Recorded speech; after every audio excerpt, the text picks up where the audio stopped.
చేసుకున్నటువంటి అదృష్టమేమో కానీ తెలుగు గడ్డ మీద నల్లమల అటవీ ప్రాంతంలో శ్రీశైల క్షేత్రం ఉన్నది.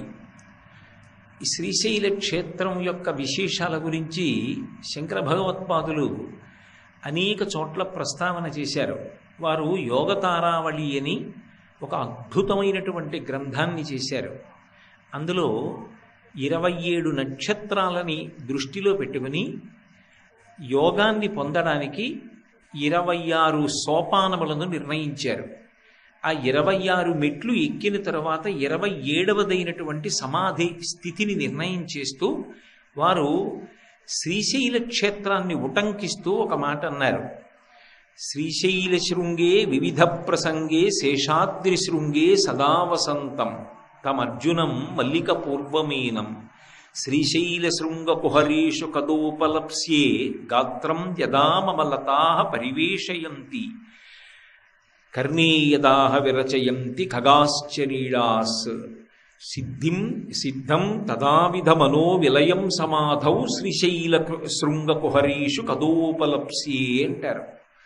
ఆయన ఆ 27వ సోపానం గురించి చెప్తూ శ్రీశైల క్షేత్రంలో ఉండేటటువంటి గుహలో కూర్చుని నేను ధ్యానం చేసినప్పుడు నా మనసు అంతర్ముఖత్వాన్ని పొంది సమాధి స్థితిని పొందాలి అని అడుగుతారు. ఎందుకని అంటే శ్రీశైల క్షేత్రానికి ఒక వైభవం ఉంది.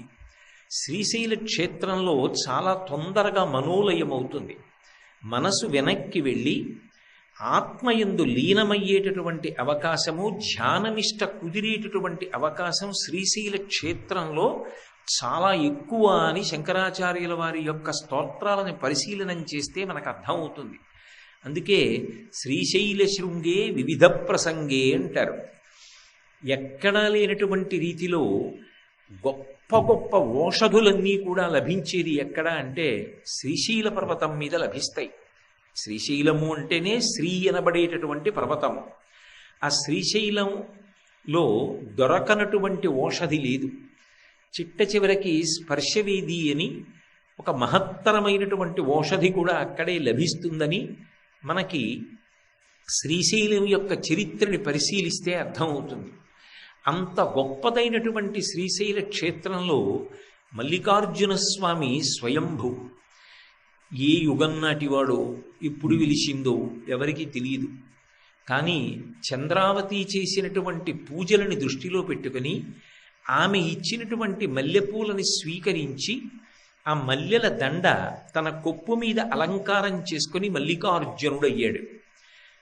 స్వయంభూలింగం, అక్కడ ఉన్నటువంటి జ్యోతిర్లింగం మల్లికార్జునలింగం, అక్కడ ఉన్నటువంటి అమ్మవారు భ్రమరాంబ, ఆ తల్లి శక్తిపీఠములలో ఒకటి. ఇంత గొప్పదైనటువంటి శ్రీశైల క్షేత్రంలో పరమాద్భుతమైనటువంటి 4 గోపురములు కనపడతాయి. తూర్పున ఉన్నటువంటి గోపురాన్ని శ్రీకృష్ణదేవరాయలు నిర్మించాడు. అలాగే దక్షిణాన ఉన్నటువంటి గోపురాన్ని హరిహరరాయలు నిర్మిస్తే పశ్చిమాన ఉన్నటువంటి గోపురాన్ని బ్రహ్మానందరాయల వారు నిర్మించారు. ఉత్తరాన ఉన్నటువంటి గోపురాన్ని ఛత్రపతి శివాజీ నిర్మించాడు.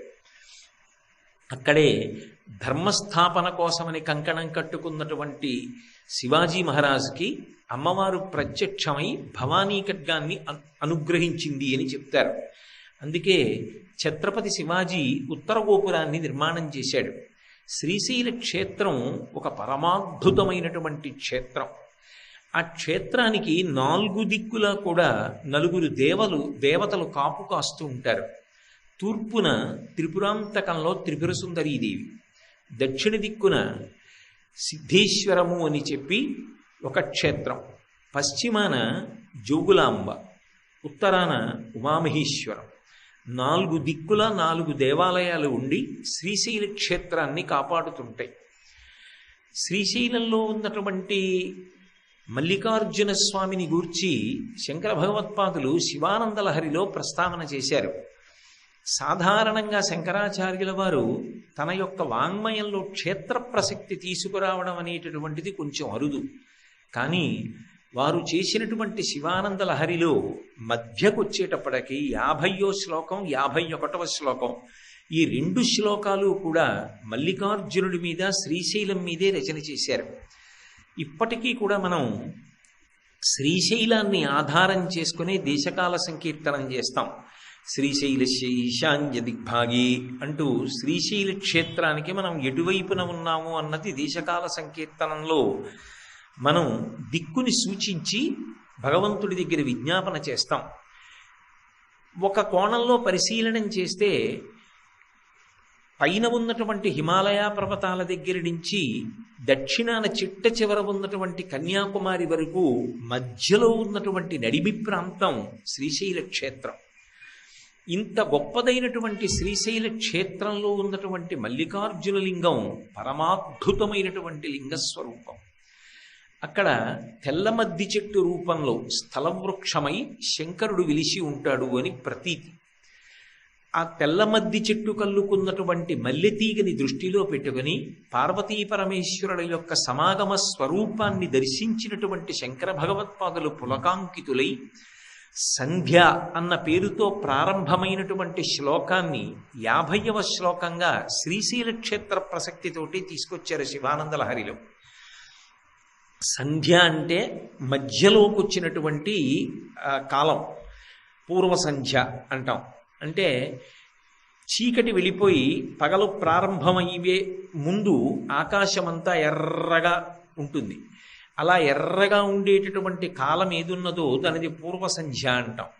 అలాగే మళ్ళీ పగలు వెళ్ళిపోయి చీకటి వస్తూ ఉంటుంది, అప్పుడు కూడా ఆకాశం ఎర్రబడుతుంది. దాన్ని ఉత్తర సంధ్య అంటాం. రెండిటి మధ్యలో ఉన్నటువంటిది సంధ్య. మాధ్యాహ్నిక సంధ్య అంటాం, సూర్యుడు మధ్యలోకి వచ్చినప్పుడు ఆకాశంలో. ఇందులో శంకరాచార్యుల వారు శివానంద లహరి చేసినప్పుడు మధ్యలో శ్లోకం 50వ శ్లోకం. భారతదేశంలో హిమాలయ పర్వతాల దగ్గర నుంచి కన్యాకుమారి వరకు ఉన్నటువంటి క్షేత్రాలను దృష్టిలో పెట్టుకున్నప్పుడు మధ్యలో ఉన్నటువంటి క్షేత్రం శ్రీశైల క్షేత్రమైనటువంటి విషయాన్ని దృష్టిలో ఉంచుకున్నటువంటి శంకర భగవత్పాదులు మధ్యలో వచ్చినటువంటి 50వ శ్లోకం దగ్గరికి వచ్చేటప్పటికీ సంధ్యా అన్న ప్రసక్తి తీసుకొస్తూ ప్రత్యేకంగా శ్రీశైల క్షేత్రాన్ని అక్కడ ఉటంకించారు.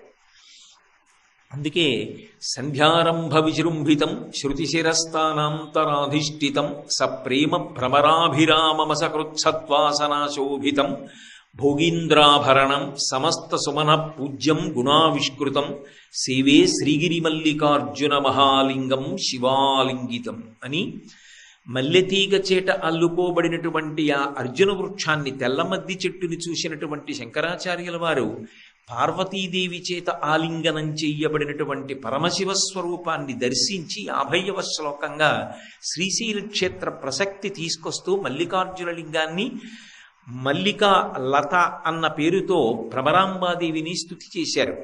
ఆ పక్కనే 51వ శ్లోకం దగ్గరికి వచ్చేటప్పటికి కూడా మళ్ళీ శ్రీశైల క్షేత్రం గురించే ప్రస్తావన చేశారు.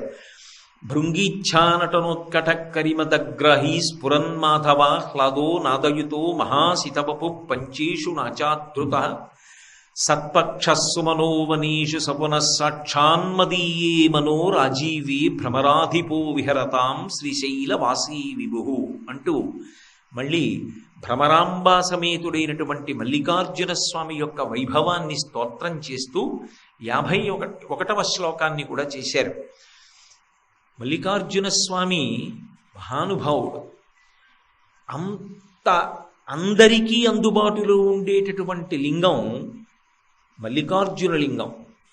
అందుకే ఇప్పటికీ కూడా ధూళి దర్శనం ఉన్నటువంటి లింగం మల్లికార్జున లింగం. ఎక్కడెక్కడి నుంచో ఎంతంత దూరాల నుంచో కాలినడకన కూడా అరణ్య ప్రాంతంలోంచి బయలుదేరి శ్రీశైలాన్ని చేరుకుంటారు. స్నానం కూడా చెయ్యకుండా ఏ బట్టలతో క్షేత్రానికి వచ్చారో ఆ బట్టలతోనే వెళ్ళి శ్రీశైల మల్లికార్జున లింగాన్ని 2 చేతులతో పుదివి పట్టుకొని పరమ ప్రీతితో పరమ భక్తితో తమ తల తాటించి నమస్కరిస్తారు. భక్తులు 2 చేతులతో లింగాన్ని పట్టుకుని తల తాటించి నమస్కరించుకోవడానికి అవకాశం కలిగించేటటువంటి రీతిలో ధూళి దర్శనం అనబడేటటువంటి సౌకర్యము కలిగినటువంటి గొప్ప క్షేత్రం, అంతగా భక్తులకు అందుబాటులో ఉండేటటువంటి క్షేత్రం శ్రీశైల క్షేత్రం. శ్రీశైల శృంగే వివిధ ప్రసంగే, అసలు అక్కడ ఉన్నటువంటి తీర్థాలు అనంత కోట్లు. అక్కడ ఉన్నటువంటి గుహలు, అక్కడ ఉన్నటువంటి ఆరాధనలు, అక్కడ ఉన్నటువంటి సంప్రదాయాలు, అక్కడ ఉండేటటువంటి పూజ, అక్కడ ఉండేటటువంటి భక్తి చూసి ఆనందాన్ని పొందవలసిందే తప్ప అది నోటితో చెప్పేది కాదు. అంత గొప్ప లింగం మల్లికార్జున లింగం. మహానుభావుడు ఎంతమందిని అనుగ్రహించాడు.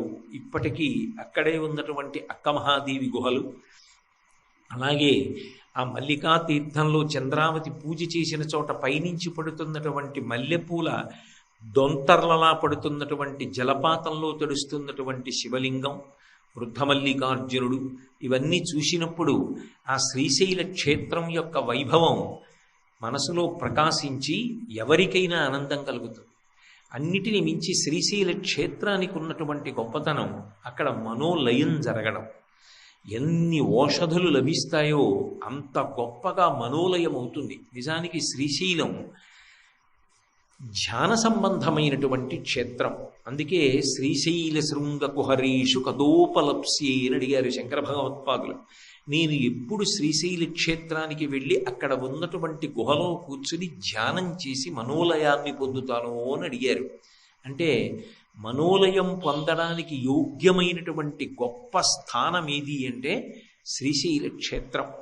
అటువంటి శ్రీశైల క్షేత్రంలో స్వామి జ్యోతిర్లింగం స్వయంభు. భ్రమరాంబ మా అమ్మ తల్లి శక్తిపీఠం. అమ్మవారు అక్కడ భ్రమరస్వరూపంగా వచ్చింది. చిత్రం ఏమిటంటే అమ్మవారు అనేకమైన రూపాలు పొందుతూ ఉంటుంది. శ్రీ మహావిష్ణువు ఏ విధంగానైతే అనేక అవతారములను తీసుకుని ధర్మాన్ని సంస్థాపన చేస్తూ నిరంతరము ధర్మ పరిరక్షణ చేస్తూ ఉంటారో, అలాగే అమ్మవారు కూడా అవతార స్వీకారం చేసి ధర్మాన్ని కాపాడుతుంటుంది. అందుకే పరిత్రాణాయ సాధూనాం వినాశాయ చ దుష్కృతాం ధర్మ సంస్థాపనార్థాయ సంభవామి యుగే యుగే. కృష్ణ పరమాత్మ యొక్క ప్రతిజ్ఞ. నారాయణి అని పిలువబడేటటువంటి అమ్మవారు యదా యదా హి సాధూనాం దుఃఖం భవతి దానవ తదా తేషాంచ రక్షార్థం దేహం సంధారయామ్యహం అని భగవద్గీత ఆవిడ దేవీ భాగవతంలో ప్రతిజ్ఞ. కృష్ణ పరమాత్మ భగవద్గీతలో మాట్లాడినప్పుడు నన్ను ఒక రూపంతో చూడాలి అని విశేషమైన ఆర్తి పొందినటువంటి పరమ భాగవతోత్తముల యొక్క కోరిక తీర్చడానికి ఒక రూపాన్ని పొందుతాను, అది మొదటి కారణం. అలాగే ధర్మ సంస్థాపన చేయడానికి, ధర్మ వ్యతిరేకమైన నడవడ కలిగిన వారి పీచ మణచడానికి అవతార స్వీకారం చేస్తానంటాడు. అదే మాటలో అమ్మవారు కూడా చెప్తుంది. అందుకే యదా యదా హి సాధూనాం దుఃఖం భవతి దానవ. ఎక్కడెక్కడ పరమ భాగవతోత్తములైనటువంటి వారు భగవంతుణ్ణి నమ్ముకుని ధార్మికమైనటువంటి జీవనాన్ని గడుపుతున్నటువంటి వారు ఆక్రోశాన్ని పొందుతారో, దుఃఖాన్ని పొందుతారో, అప్పుడప్పుడు నేను ఒక అవతారాన్ని స్వీకరించి దుష్టులను పరిమార్చి ధర్మాన్ని నిలబెడతాను అంటుంది. యదా యదా హి సాధూనాం దుఃఖం భవతి దానవ తదా తేషాంచ రక్షార్థం దేహం సంధారయామ్యహం. నేను ఒక రూపాన్ని పొందుతూ ఉంటాను అంటుంది. తత్వతః విష్ణువు, వైష్ణవి, నారాయణ, నారాయణి ఈ రెండు వేరుకౌ ఒక్కటే అన్న విషయం మనం వాళ్ళ యొక్క ప్రతిజ్ఞల్ని పరిశీలించినప్పుడు అర్థం చేసుకోగలుగుతాం. కాబట్టి అటువంటి తల్లి భ్రమరాంబ. ఆమె రాక్షస సంహారం కొరకు, ధర్మ సంస్థాపన కొరకు ఎన్నో రూపాలు స్వీకరించింది.